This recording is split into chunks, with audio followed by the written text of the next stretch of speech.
Bienvenidos hermanos a este hermoso tiempo donde estamos compartiendo las Sagradas Escrituras en estos estudios que nos han llevado a ver a la muerte del Señor Jesucristo, a la resurrección de Cristo. ¡Ay, qué tema apasionante realmente! Si alguno de ustedes quiere tener estos estudios, lo único que tienen que hacer es comunicarse con nosotros. Siempre va a aparecer la dirección a la cual ustedes pueden escribirnos o mandarnos una nota o un texto o llamarnos, ¿no? Como ustedes gusten, para que nosotros podamos poner de manera absolutamente gratuita este material en vuestras manos. Nos gozamos de poder hacerlo, nos gozamos de que como familia de Dios podamos estudiar las Sagradas Escrituras y eso traiga mayor conocimiento y que nos desafíe, obviamente, para seguir adelante con esta hermosa carrera cristiana a la cual el Señor nos ha llamado. ¿Qué les parece si oramos antes de comenzar el estudio de hoy? Padre eterno, gracias te damos por estar una vez más juntos. Gracias por estar aquí con nosotros. Gracias porque tu palabra es viva, es eficaz.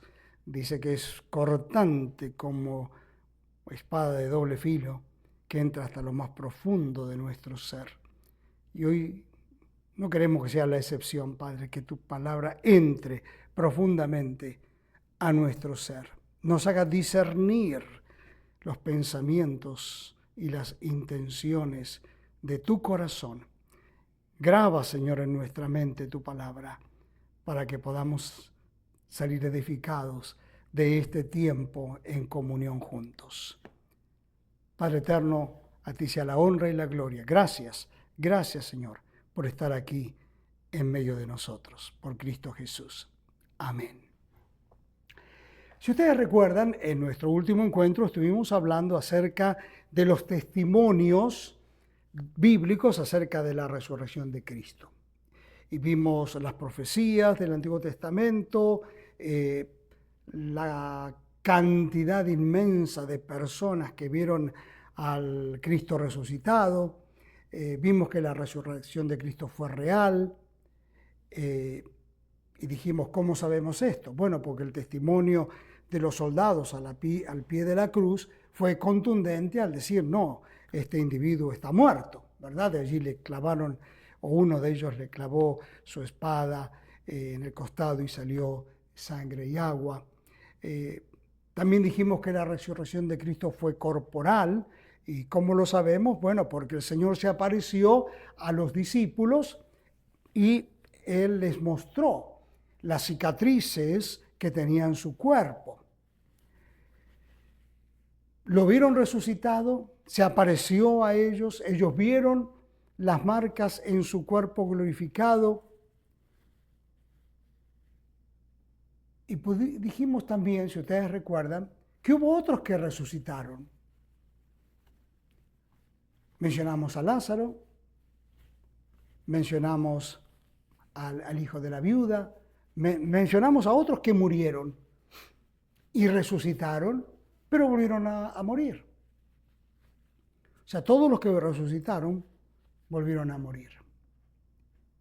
Pero la resurrección de Cristo fue terminante. El Señor Jesucristo resucitó y no volvió, dice la Escritura, a haber corrupción. Quiere decir, su resurrección fue para siempre. Entonces, hoy lo que vamos a ver es justamente algo acerca de lo que significa la resurrección de Cristo para los israelitas, para nosotros y para el mismo Cristo. Repito, vamos a ver lo que significa la resurrección de Cristo para los israelitas, para nosotros y para el mismo Cristo. El punto número 1 que vamos a discutir o vamos a ver juntos es que la resurrección de Cristo es el cumplimiento de una promesa.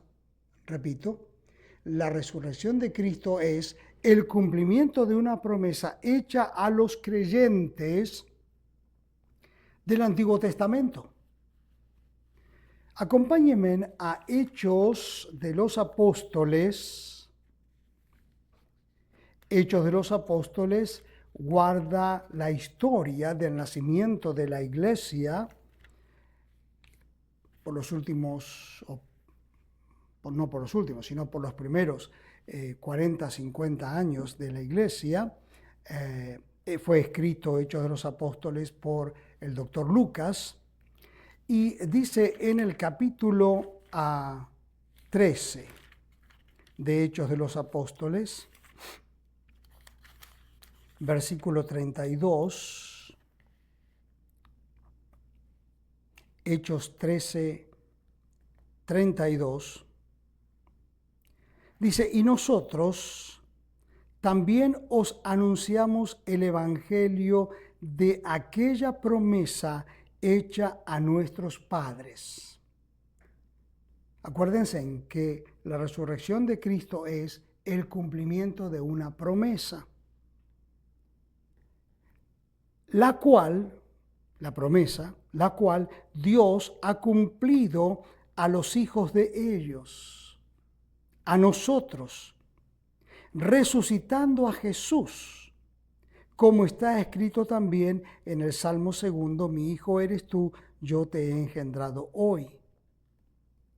Y en cuanto a que le levantó de los muertos para nunca más volver a corrupción, lo dijo así, os daré las misericordias fieles de David. Por eso dice también en otro salmo, no permitirás que tu santo vea corrupción, porque a la verdad, David, habiendo servido a su propia generación, según la voluntad de Dios, durmió y fue reunido con sus padres y vio corrupción. Mas aquel a quien Dios levantó no vio corrupción. Sabed pues esto, varones hermanos, que por medio de él se os anuncia perdón de pecados, y que de todo aquello de que por la ley de Moisés no pudisteis ser justificados, en él es justificado todo aquel que cree. Mirad pues, que no venga sobre vosotros lo que está dicho en los profetas. Mirad, oh menospreciadores, y asombraos y desapareced, porque yo hago una obra en vuestros días, obra que no creeréis si alguien os la contare. Pablo repite aquí los argumentos que Pedro usó en el día de Pentecostés, allí en Hechos capítulo 2. Y cita uno de los versículos que citó Pedro. La promesa dada a los israelitas tenía que ver con la resurrección corporal del Mesías.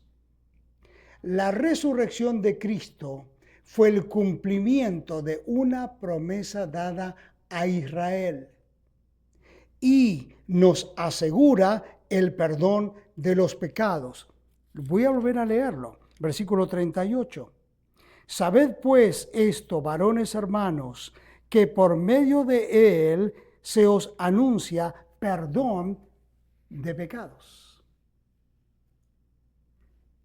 La resurrección de Cristo fue una promesa dada a Israel. Fue una promesa que también le garantiza a Israel el perdón de los pecados. Nos garantiza a nosotros el perdón de los pecados. Ahora, es muy interesante que nos hagamos esta pregunta. ¿Qué responsabilidad tenemos nosotros hacia los israelitas? ¿Cuál es nuestra responsabilidad? Bueno, fíjense, si yo leo nuevamente el versículo 40 al 42, quiero que presten atención. Mirad pues que no venga sobre nosotros lo que está dicho en los profetas: mirad, oh menospreciadores, y asombraos y desapareced, porque yo hago una obra en vuestros días, obra que no creeréis si alguien os la contare. Versículo 42. Cuando salieron ellos de la sinagoga de los judíos, los gentiles les rogaron que el siguiente día de reposo les hablasen de estas cosas. Cuando nosotros vemos esto que dice la Escritura, nosotros tenemos que avisarle a aquellos que no creen en Cristo, los judíos, los israelitas, en su gran mayoría no creen en Jesús. Pero nosotros tenemos que avisarles del peligro que corren si siguen desconociendo al Señor Jesucristo. ¿Qué significa esto? Que debemos testificar y evangelizar a los israelitas también. Tuve una experiencia algunos años atrás visitando Israel en el primero de los viajes, de reunirme con un profesor de la Universidad de Jerusalén. Fue muy amable en venir al aeropuerto y conversar un par de horas conmigo acerca de Jesucristo. Y obviamente no era mi intención convencerlo. Él presentó sus argumentos. Yo le mostré mis argumentos bíblicos. Quedamos amigos. No hubo convicción en él. Yo no sé si con el correr del tiempo, al recordar la conversación, él habrá podido ir a las Escrituras y leer con su propio razonamiento, con su propio intelecto, y descubrir la palabra de Dios y encontrar la verdad. Deseo que allí haya habido una experiencia de conversión. La resurrección de Cristo dio validez a la obra expiatoria de Cristo, asegurando la justificación de los creyentes. En Romanos capítulo 4,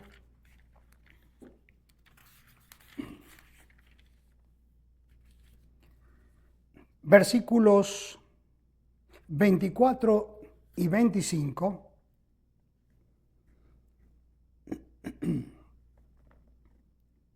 dice la Escritura, el apóstol Pablo es el que escribe la carta a los romanos, sino también con respecto a nosotros, a quienes ha de ser contado esto, a los que creemos, en el que levantó de los muertos a Jesús, Señor nuestro, el cual fue entregado por nuestras transgresiones y resucitado para nuestra justificación. Es importantísimo que nosotros, en primer lugar, destaquemos que la fe nos hace acceder a los beneficios de la muerte y la resurrección de Cristo. Nadie se puede salvar de otra manera si no tiene fe en la obra de Jesús. Y la fe no es algo que se consigue de alguna manera especial, haciendo algo o tal vez envolviéndose en una actividad religiosa. Porque la fe es un don de Dios. Dios tiene que poner fe en nosotros para poder creer en Él. Dios tiene que aplicar fe, y fe es certeza, fe es convicción, en la obra de Jesús. Si no tenemos fe, sin fe es imposible agradar a Dios, nos dice la palabra de Dios, ¿verdad?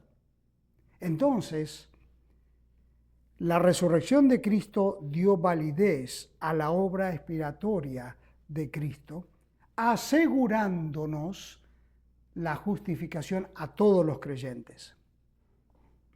Pero también la resurrección de Cristo ratificó la identidad de Jesús como Hijo de Dios. Identificó su deidad.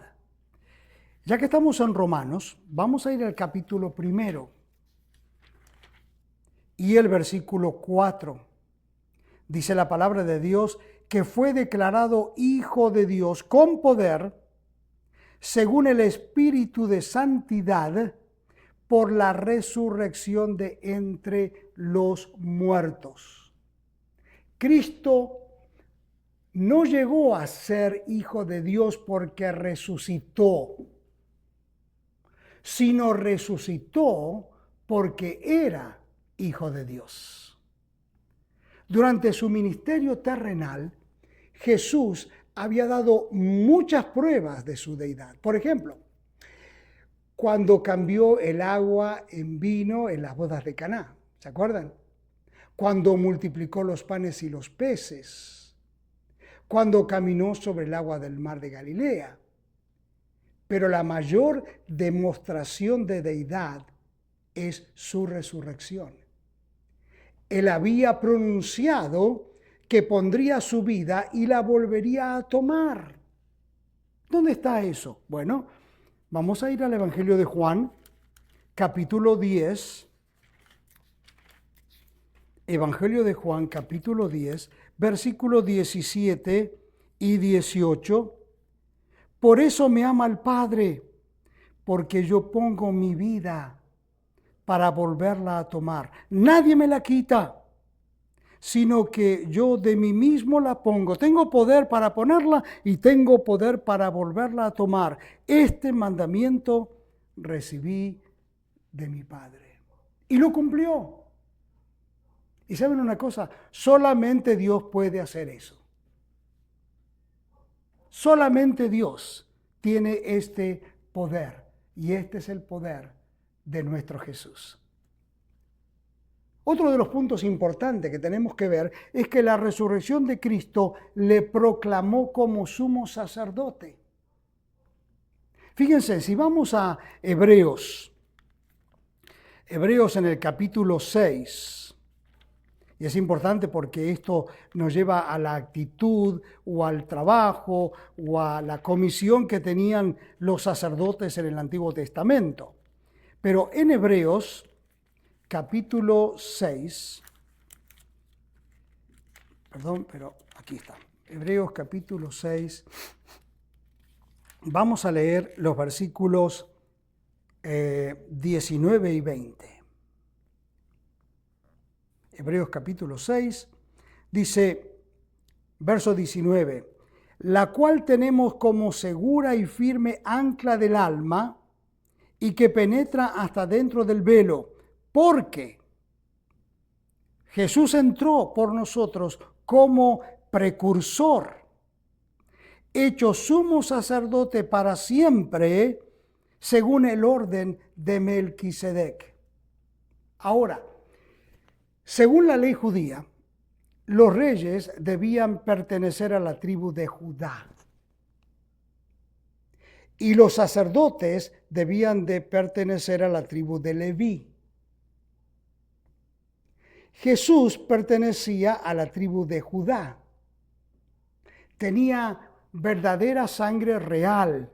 Para poder interpretar esto, tenemos que entender que para poder interceder Él por nosotros ante Dios, repito, para poder Jesús interceder por nosotros ante Dios, Jesús también tenía que ser un sacerdote.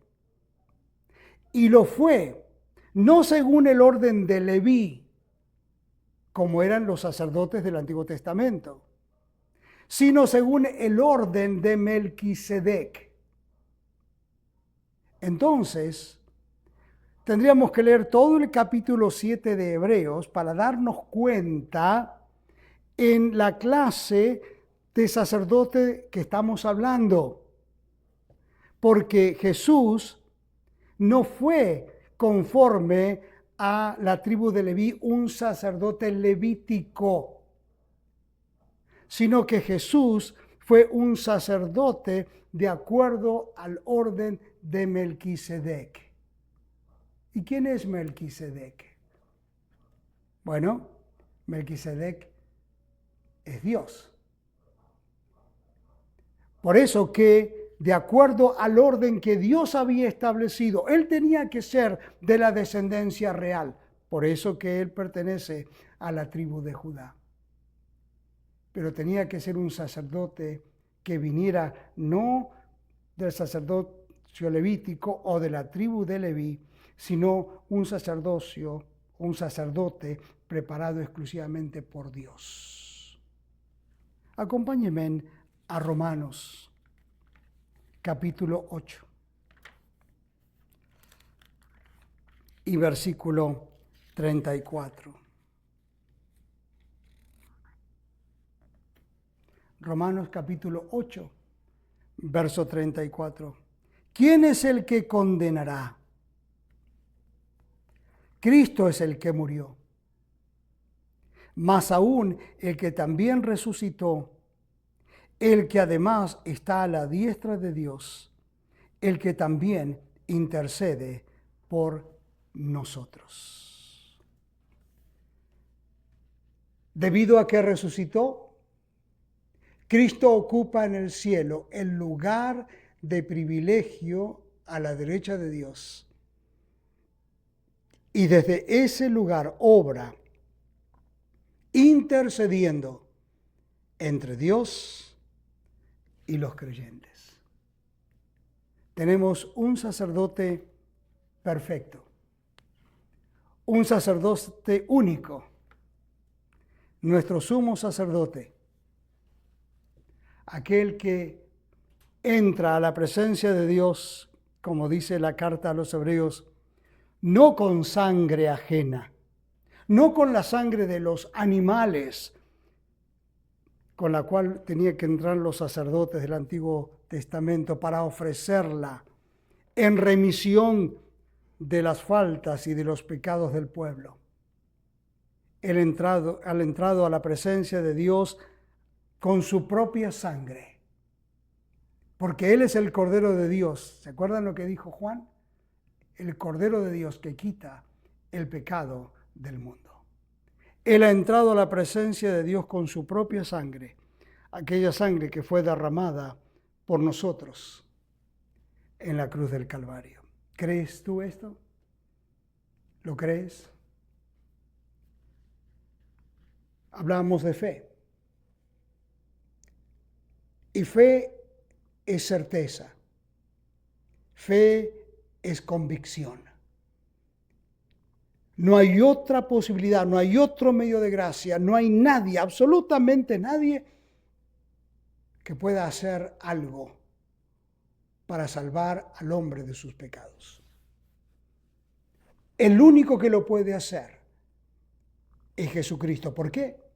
Porque murió, derramó su sangre, fue llevado a la sepultura y al tercer día resucita para darnos a nosotros, consumar con nosotros la obra completa de nuestra redención. ¿Lo crees? Dios quiera llevarte a esa convicción. No te dejes embaucar con otro tipo de pensamientos, otro tipo de filosofías. Solamente Cristo salva. Dios quiera poner en tu mente y en tu corazón esa convicción para que tengas la seguridad de la vida eterna. Padre eterno, Bendecimos tu nombre una vez más y te damos gracias. Y te decimos gracias por esa preciosa obra que has hecho por nosotros en la cruz del Calvario. Gracias por habernos abierto los ojos, porque ya no estamos más en tinieblas, porque podemos ver exactamente que aquel que no escatimó ni a su propio Hijo, sino que lo entregó por todos nosotros, como dice el apóstol Pablo, ¿cómo no nos dará también con Él todas las cosas? Y en esas cosas maravillosas que tienes para nosotros es la seguridad de la vida eterna. Padre eterno, bendice a tu pueblo, bendice a tus hijos, que estamos en comunión en esta hora con tu palabra, y también a aquellos que aún no te conocen, para que ellos puedan encontrar en tu palabra que Cristo es la única esperanza de vida eterna. Te damos gracias, Padre eterno, por la obra maravillosa de tu Hijo Jesús. Amén. Quiera el Señor bendecirles muy, pero muy ricamente. Gracias por visitarnos, por estar con nosotros, por compartir la palabra y los estudios de la Biblia a través de esta serie.